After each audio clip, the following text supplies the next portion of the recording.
कोकणच्या कर्ली नदीला मागे सोडत आजोबा आणि नातू परुळे बसस्थानकावर पोहोचले.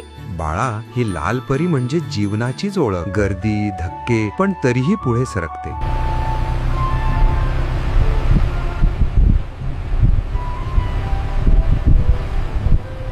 कालच्या महादेवाची शांतता आठवते? आज त्या शांततेने कसा जगाचा भार वाहिला ते सांगतो. आजोबा, दुसऱ्यांचं दुःख स्वीकारणं हे खरंच शक्य आहे का? डोळे मीट बाळा आणि ऐक. समुद्र मंथनाची ती भयानक रात्र. अमृत मिळावं म्हणून देव आणि दानव एकत्र आले. वासुकी नागाला दोर आणि मंदर पर्वताचा रवी केला गेला. एका बाजूला देव आणि एका बाजूला दानवांनी समुद्र ढवळायला सुरुवात केली. दिवस रात्र गेले, मंथन चालूच राहिले. पण बाळा, स्वार्थातून फक्त फायदा येत नाही, संकटही येतात. त्यातून पहिला घोट निघाला. अमृत नव्हे तर हलाहल विष.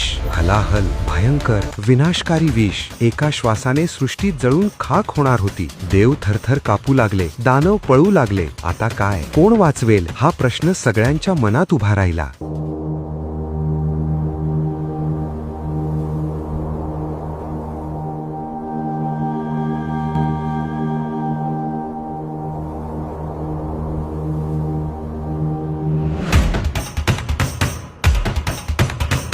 तेव्हा तेथे महादेव प्रकट झाले. कैलासातून, शांत ध्यानातून त्यांनी जगाचं दुःख पाहिलं आणि कोणताही विचार न करता ते विष हातात घेतलं. एका घोटात गिळंकृत केलं. त्या विषाने गळा जळवला, पण ते थांबले नाहीत. विष पोटापर्यंत गेलं नाही, फक्त कंठात राहिलं. मग ते झाले नीलकंठ, निळ्या कंठाचे स्वामी. गळा निळा झाला, पण त्यांनी जगाला जीवनदान दिलं. बाळा, ही कृती म्हणजे त्यागाची पराकाष्ठा, अंतिम प्रेमाची. दुसऱ्याचं दुःख स्वीकारा आणि शांत रहा. गोष्ट सांगता सांगता ती लाल परी कुडाळ डेपो मध्ये येऊन थांबली. चल बाळा, बसचा प्रवास संपला. आता रेल्वे स्टेशनकडे. उद्या ट्रेन प्रवास आणि सतीच्या त्या त्यागाची ती तीव्र कथा. आजोबा नातू आता कुडाळ रेल्वे स्टेशनवर येऊन थांबले. हा फक्त 10 दिवसांचा मार्ग नाही, हा आहे महादेवाच्या त्यागाचा, करुणेचा प्रारंभ. कोकण ते केदारनाथ. पुढच्या भागात ऐकूया सतीच्या त्यागाने महादेवांचा क्रोध कसा भडकला आणि तो क्रोध कसा शांत झाला. नमः पार्वतीपतये. हर हर महादेव.